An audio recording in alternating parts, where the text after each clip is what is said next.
Pretty soon, you boys will be sailing into war. And in that place, there's only you and your mates. We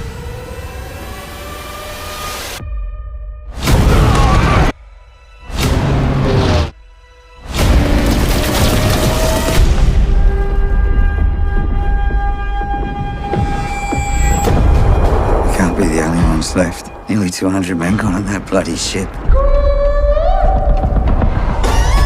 Every hour we drift further away from where they'll be looking. What the hell was that?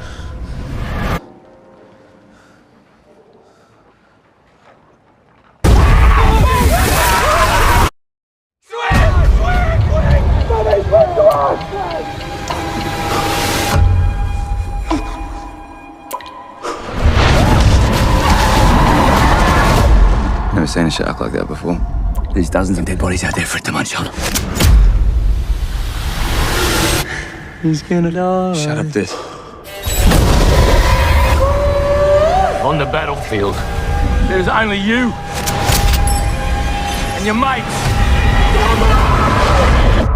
All you've got are your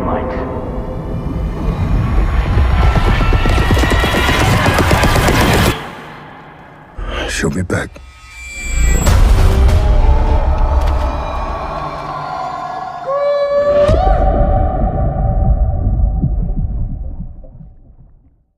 Boom, there you go. That was the trailer for Beast of War, arriving in theaters as well as digital on demand on October 10th. I'm KUYA P. This is Nerds Rule the World. Joining me to talk all things Beast of War is writer, director Kiah Roache-Turner. How are you, sir?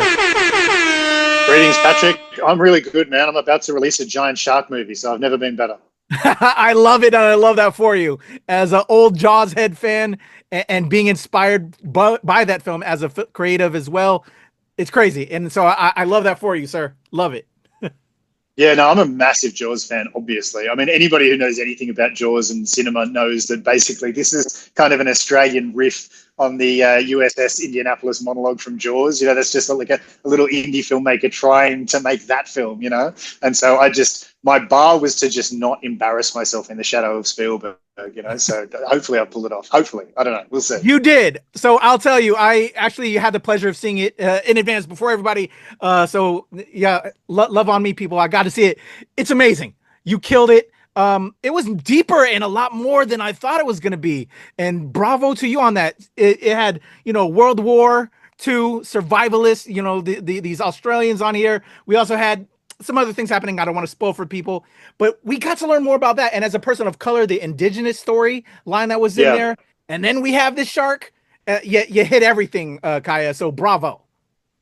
Yeah. I mean, you sort of have to do that, like, with a B movie setup, like with sharks eating people. Like if you just make a sharks eating people movie, it's not really going to connect with audiences. And, you mentioned Jaws. Like Jaws is like two amazing movies in one. Like the first half is this phenomenal treatise on American capitalism. The second half is like three guys on a boat. It's Moby Dick. It's Captain Ahab. It's like, the most epic adventure movie you've ever seen. And so if you're going to sort of play in those waters, so to speak, like it has to be character driven, because if you don't care about the characters, you don't care when they start being eaten, And so it was very important that, my lead character had like an emotional connection to the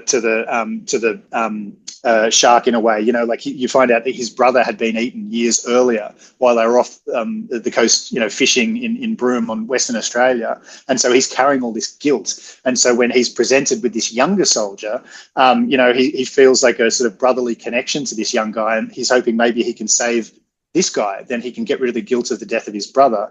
And, it was very important to me, I wrote this for Mark Cole-Smith, and he is, as well as being, one of the most amazing actors ever, he's an Indigenous man.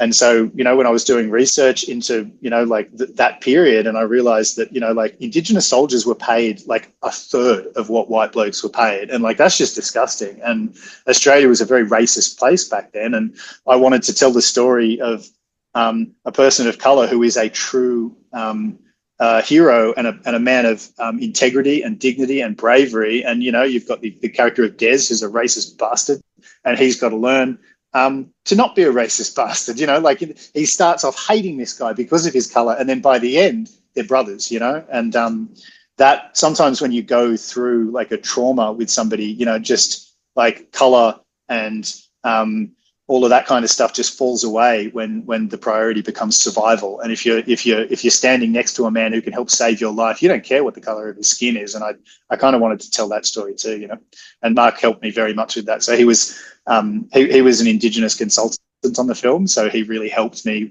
with all of the Indigenous cultural aspects of the film. So it was really wonderful to work with him, not just as a director to actor, but we wrote that part together. He's a wonderful writer also. So yeah, it was a great experience, I absolutely love that. As both a person of color, as a creative, that attention to detail, that honoring of a culture is truly just everything to me. So I really appreciate that from me to you on that. And shout out to Mark. That is beautiful. I absolutely adore that.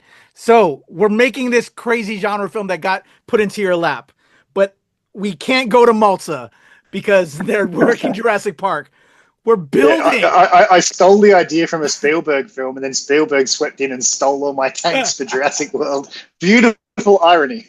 I loved it. Crazy. So we're building this amazing new facility in Queensland, I believe.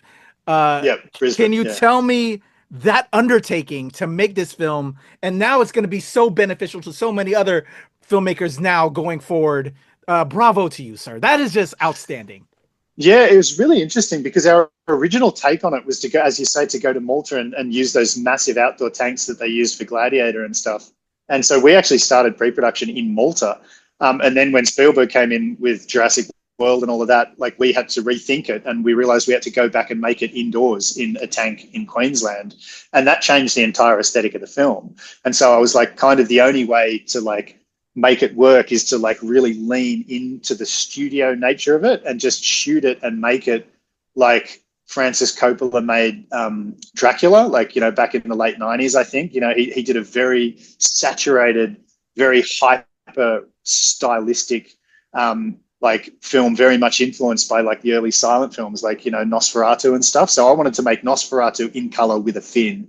And so when I told my cinematographer that, he's like, oh yeah, baby, this is going to be fun. So we just filled this studio with fog for like 5 weeks, and they're kind of locked into like this fog bank. And one of the great things about fog is photographically, if you put colored lights in backlighting, it's just, there's nothing more photographically beautiful, and we could really play with the color palette. So it goes from these deep, beautiful like twilight blues into like kind of these majestical pink sunrises into like blood red sunsets, and then at night we had the idea of like lighting the water with bioluminescence, so you got this neon green science fiction look to the night scenes. And so this film ended up looking unlike any shark film you've ever seen before. So I mean, it's very influenced by Jaws, but it doesn't look like Jaws at all. Like it looks, if anything, like early Vittorio Storaro films, like Apocalypse Now or something. Like it's got a crazy look to it. And so I thank Spielberg for taking those Maltese tanks away from me, because it forced us to be more creative and like kind of, like lean into the look of the thing in a more dynamic way, And now it's going to be leading the way for everybody else. And they have you to thank for that. And this film, shout out to your entire team on this new facility. It's just outstanding, crazy. Again, throwing it back to Jaws. You and I are both fans of the original Jaws. We all know the problems they had with the shark. Can you tell me about the shark that you and your team put together for this, that I also read about, that just, and just working practical effects like that, which I absolutely adore. That's why we get into film, right? Yeah, and in the last 10 years, like every year there's like 10 new shark films that come out, and they all go digital. And I just never really liked the look of a digital shark. And so it's very important for me to have a practical build, like in Jaws. Like I wanted a half-ton animatronic creature that we can put in the water and like burst up out of the water and like actually interact with the actors with this animatronic jaws, kind of snapping at them. And one of the biggest things for me is water displacement. So when a creature that weighs a ton bursts up out of the water moves in a way that shows the weight of the thing. And no matter how good the digital effects are, they just can't get the water displacement right. Like you don't feel the weight of it. And so, yeah, we had this amazing creature that was built by Formation FX up in Queensland. And they did such a good job. And it was really difficult, and it took months and months and months of construction. And like we did a lot of tests, and a lot of the tests like weren't working properly, and like we were just freaking out. Oh my God, is it going to work? Is it going to work? And then it turned up on set, and it just worked like a dream. And we just got lucky. You know, sometimes the cinema gods smile on you, and I was just like, oh my God, this shark is working. It works. And there it was. You know. Yeah, I'm very happy we made the decision to go practical on that one. I think it makes a difference. I love that. And again, you know, we grew up, I'm sure you were inspired by Jaws. You got into filmmaking to now kind of do that and have the abilities you have now. Oh, just so cool, man. I love that for you, dude. So in regards to filmmaking, to close this out, as a fellow filmmaker, a lot of this is in water. Was this a nightmare, but also I'm sure you learned a lot in creating this. Can you just tell me about making a film in water and how? I was terrified from that, you know, because, you know, we're both filmmakers. We've probably read a lot about Jaws, and I've read so much about Spielberg and his crew out in Martha's Vineyard on the open water, just spending 6-7 months trying to get this thing to work and all the troubles that they dealt with. But when it came time to shoot this, because it was a heated tank in a controlled studio environment, I had a lot less trouble than I thought. And we had some of the best stunt divers and stunt coordinators, and all of our cast were very strong swimmers, and it was all planned out really well. And I'm not going to say it was easy. It's the hardest thing I've ever filmed, but like not too many things went wrong. And I don't know whether that's just dumb luck or planning or a bit of both or just good crews. But yeah, I found that once we got in the water with the cameras, things just worked really well. So again, knock wood, but you know, like it was nowhere near as hard as I thought it was going to be. But then again, I was sitting at the video village watching everybody else do all the hard work, so it probably wasn't that hard for me. You know, like all these poor actors and stunties had to be in the water for 5 straight weeks, and I'm just sitting there with dry clothes asking them to go for another take. You know, so it was a little bit easier for me, I think. You know. Amazing. When you do great pre-pro and when you have a great team, it takes a village. You shine, and salute to everybody on your cast and crew. This was so much fun. This was entertaining. It filled all those genre ids that I love, and I can't wait to watch this with friends. Kiah, this is just super dope and just brilliant. And where it's gonna go now from this, because you created this facility and all of that, man, it's gonna be so beneficial to other filmmakers. And just salute to you, man, and everybody on this project. This was so much Thanks fun. so much, Patrick, and it's so good to feel the energy coming off you. It's great to hear you're a filmmaker too. Like, I'd love to see your film sometime. And yeah, it was scary to go into this. I was just like, please don't mess this up. Don't make a bad shark film. Don't make a bad shark film. And you know, it seems like we made a pretty fun shark film. So, you know, I'm happy. Yeah. Oh, definitely. I think you made Spielberg proud, sir. Like you said, well, I can't speak for him, but that's all we want. That's all we want. That DNA of Jaws, like you want to make the master proud. You needed to feel those characters. You made me feel for every single one, all the way to the last minute, to then when we're experiencing the stuff with the shark. Bravo, sir. Again, salute to you. Thank you so much for your time. Everybody, Kiah Roache-Turner, writer-director behind Beast of War, available in theaters as well as on digital on October 10th. Please go support this film so we can get more works from Kiah Roache-Turner. I'm KUYA P. Nerds rule the world. All right, awesome. There's a Thanks so much, Patrick. I've loved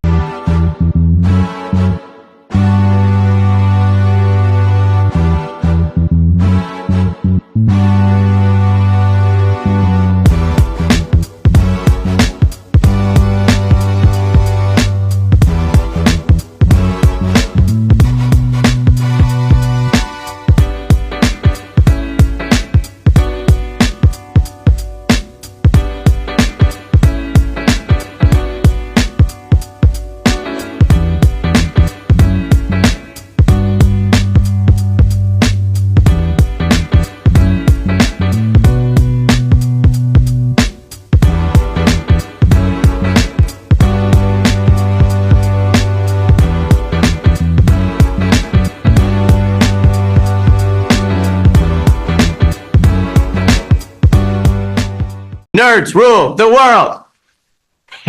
Pleasure chatting with you. Love to all my nerds who rule the world. Nerds rule the world. Yes, we do. Thanks. Nerds rule the world. Thank you. I love the nerds ruling the world, so more power to you. Patrick, what up, man? And yes, they do. Nerds rule the world, kid. Yes, sir. Thank you. Awesome. KUYA P, nerds rule the world. Hello. Yes, they do. Yes. Oh, Nerds rule the world. I got. It's in the title of your show, like Nerds Rule the World. Like, I want more black weirdos on screen, and I don't feel like we ever get to see that very much. Thank you so much. Nerds do rule the world. Yes. Thank you. Thank you, nerds rule. Love it. Hello, Sarah. Hello, Julie. Yes. Rock on. I love it. Thank you so much.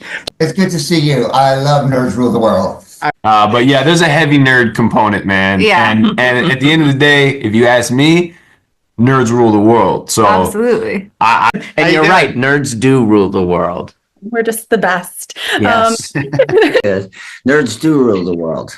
I agree. We do. I agree. We're awesome, aren't we? Thank you, ladies. Nerds so much. Yes. Thank you, guys. Bye. And nerds really do rule the world. Thank you, sir. It's your boy KUYA P, nerds rule the world. Thank you so much, guys. I appreciate you. do. They rule the world, all right. Yes. Take care, Tony. Thank you, guys. Well, I was good until I saw that this is Nerds Rule the World. So are we talking about like everybody you interview is a nerd, right? Oh, it's a legal requirement. It is. It's a legal requirement. Yeah. Or are you, or the second you popped on screen, I was like, wait, are you supposed to be the queen nerd then? I hope so. My handle is Heather is a nerd, so I am a professional at least. Okay. But then you enter that whole question of like, well, if you're calling yourself a nerd, are you really a nerd? True nerd, would they call them? I don't know. I'm going to start going cross-eyed. Going to psychoanalyze this a little bit. Yeah. Bring it back up on my computer as well. You guys will have 2 minutes. I'll give you a 2-minute warning when we're going to wrap. Thank you, Caitlin. Appreciate you. Hello, Kiah. Pleasure to chat with you. It's a pleasure to chat to you too, Patrick. Thanks for interviewing me. Definitely. Real quick, it's Roache-Turner. Kiah Roache-Turner. Roache-Turner, yeah, it's a weird one. All right, no worries. I appreciate it. Again, not a bad name for a horror film director, though. I already feel creepy crawly. Well, my real last name is Strange. I'm Patrick Strange, so I think I got you there. Yeah, you might got me there. Wonderful. Well, sir, again, thank you for your time. I'm going to do a 3, 2, 1 to help me with my edit. We're going to be coming right off the trailer for my interview. Okay. All right, let's have some fun, sir. All right, here we go. In a 1, 2, 3.